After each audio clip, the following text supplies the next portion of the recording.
As-tu déjà ressenti que tu n'étais pas assez? Pas assez belle, pas assez intelligente, pas assez digne d'amour? Le monde te pousse à croire que ta valeur dépend de ton apparence, de ton statut, de ton passé, ou même de ton nombre d'abonnés. Mais laisse-moi te dire aujourd'hui une vérité céleste, ta valeur ne se mesure pas selon les critères du monde, elle se révèle à la lumière de l'amour de Dieu. Tu n'as pas besoin d'être choisie par un homme pour être précieuse. Tu le es déjà, entièrement, parfaitement, éternellement, aux yeux du Dieu Tout-Puissant. Il t'a formé avec soin, pensé avec amour, destiné à un appel unique. Peu importe ce que ton passé crie, ce que les gens murmurent ou ce que ton miroir te renvoie, Dieu regarde ton cœur et il dit: Elle est précieuse à mes yeux.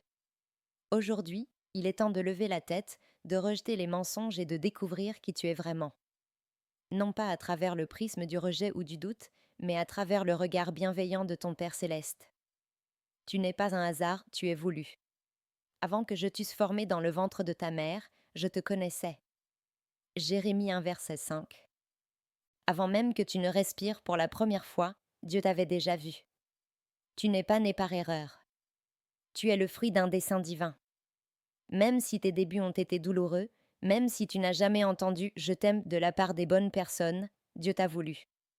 Dieu t'a pensé. Dieu t'a formé.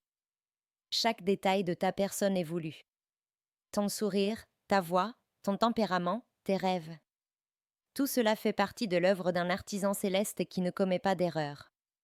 Tu es précieuse, non à cause de ce que tu fais, mais à cause de ce que tu es, une fille du roi. Ton passé ne diminue pas ta valeur. Si quelqu'un est en Christ, il est une nouvelle créature. Les choses anciennes sont passées, voici, toutes choses sont devenues nouvelles. 2 Corinthiens 5 verset 17. Trop de femmes marchent avec la tête baissée, accablées par les erreurs d'hier. Le passé, les choix mal orientés, les relations toxiques, les blessures non cicatrisées, tout cela pèse.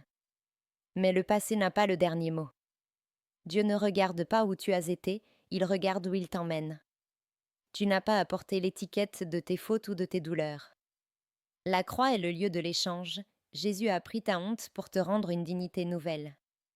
Chaque larme que tu as versée a été vue, chaque silence a été entendu.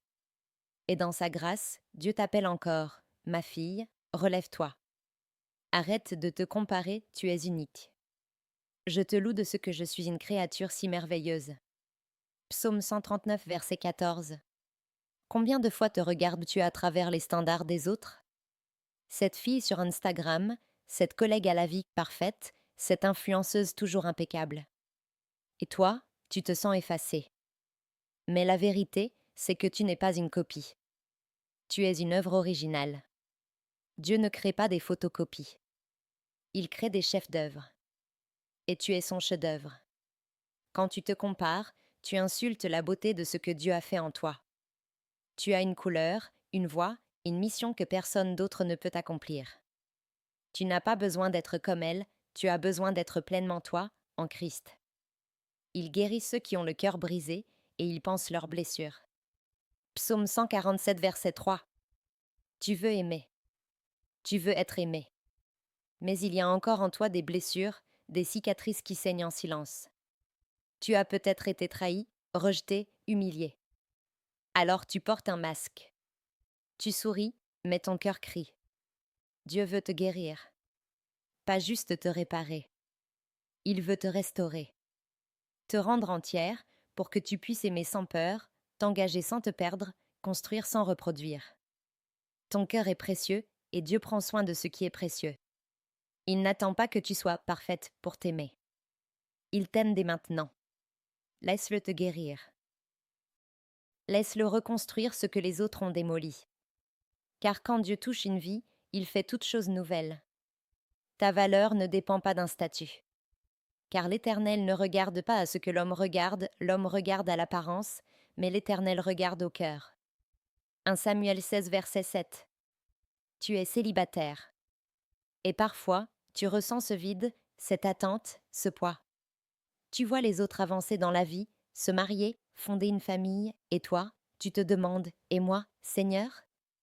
Mais laisse-moi te dire, ton célibat n'est pas un désert, c'est un terrain fertile. Ce n'est pas une punition, c'est une préparation. Ce n'est pas une anomalie, c'est une saison bénie.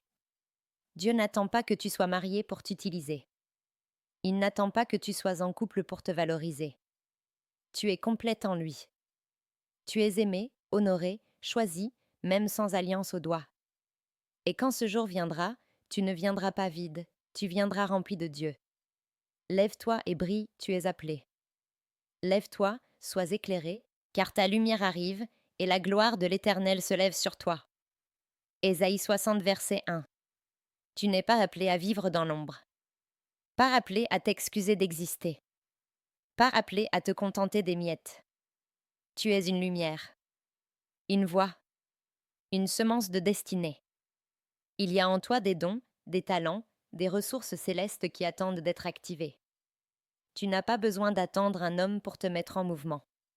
Commence aujourd'hui. Ose rêver. Ose entreprendre.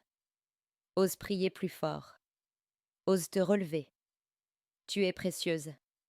Alors lève-toi comme une reine, marche comme une héritière, parle comme une prophétesse. Le ciel te soutient. Ma sœur, tu es plus qu'une femme, tu es une fille du roi des rois. Tu portes en toi l'empreinte de la gloire divine. Ce monde tentera de te faire oublier qui tu es. Mais aujourd'hui, je veux que tu retires tous les masques, que tu brises les chaînes du rejet, de la honte et du doute. Regarde-toi comme Dieu te voit. Précieuse, aimée, choisie, appelée. Ce n'est pas l'amour d'un homme qui te définira. Ce n'est pas ton passé qui te définira. C'est Dieu et Dieu seul. Alors découvre ta vraie valeur. Célèbre ta beauté. Honore ton unicité. Et marche, non plus comme une mendiante, mais comme une princesse qui connaît son identité. Tu es précieuse. Et ça, rien ni personne ne peut l'enlever. Amen.